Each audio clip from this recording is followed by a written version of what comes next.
3 days later.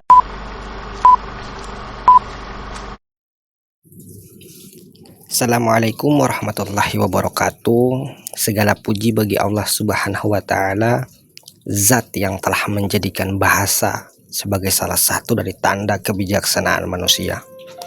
Salawat serta salam semoga tercurah kepada Al-Mustafa Muhammad Sallallahu Alaihi Wasallam, yang dengan tutur bahasanya atas izin Allah beliau menuntun umat dari gelapnya kebodohan menuju cahaya ilmu pengetahuan. Teman-teman sekalian, video kali ini merupakan bentuk penugasan dari mata kuliah wacana dan pragmatik, sebuah ikhtiar untuk menelaah bagaimana bahasa tidak sekadar sarana berbicara, tetapi juga cermin dari cara berpikir, bersikap, dan kesadaran suatu bangsa. Dalam tugas kali ini, dalam video kali ini saya akan mengangkat sebuah pertanyaan yang sederhana namun sering terdengar di telinga kita. Orang Indonesia ngapain kuliah bahasa Indonesia? Pertanyaan itu sering banget kan kalian dengar. Kadang dengan tawa kecil, kadang dengan nada yang entahlah terasa meremehkan gitu. Katanya, lah kan udah bisa dari lahir, ngapain dipelajarin lagi? Teman-teman sekalian, disitulah letak salah pahamnya. Karena terlalu terbiasa, kita jadi lupa menghargai. Karena merasa sudah bisa, kita berhenti memahami. Padahal, teman-teman sekalian, bahasa itu bukan cuma soal berbicara. Bahasa itu bukan cuma soal bicara. Bahasa adalah cara kita berpikir, cara kita merasa, cara kita memaknai dunia.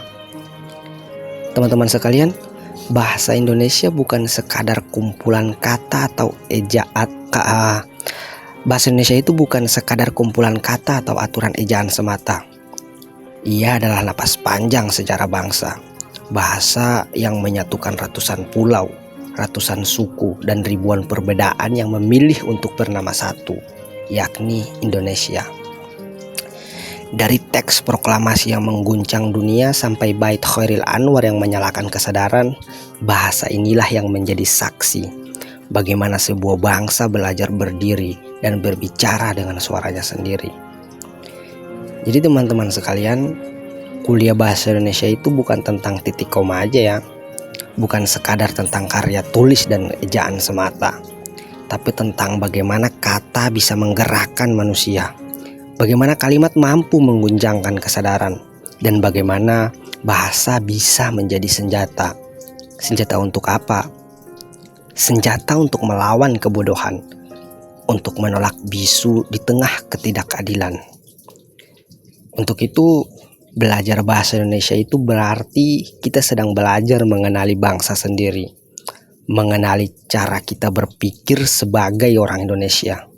Belajar mencintai akar agar tidak tercerabut dari tanahnya sendiri.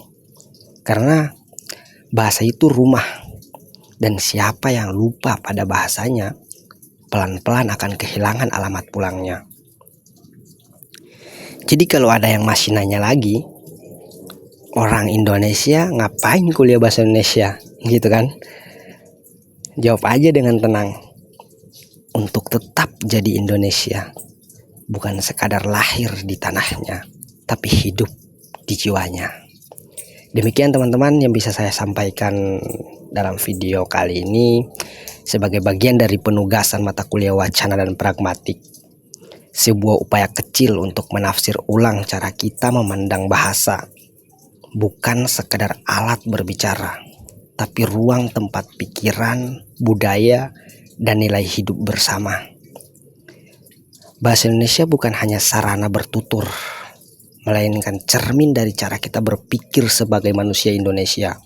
Setiap katanya menyimpan sejarah, setiap kalimatnya memanggul makna tentang siapa kita dan kemana kita akan pulang. Maka memahami bahasa berarti kita sedang memahami diri sendiri. Menjaga bahasa berarti menjaga bangsa ini. Dan mencintai bahasa Indonesia berarti merawat jiwa Indonesia itu sendiri. Wallahu a'lam bishawab. Assalamualaikum warahmatullahi wabarakatuh. Terima kasih.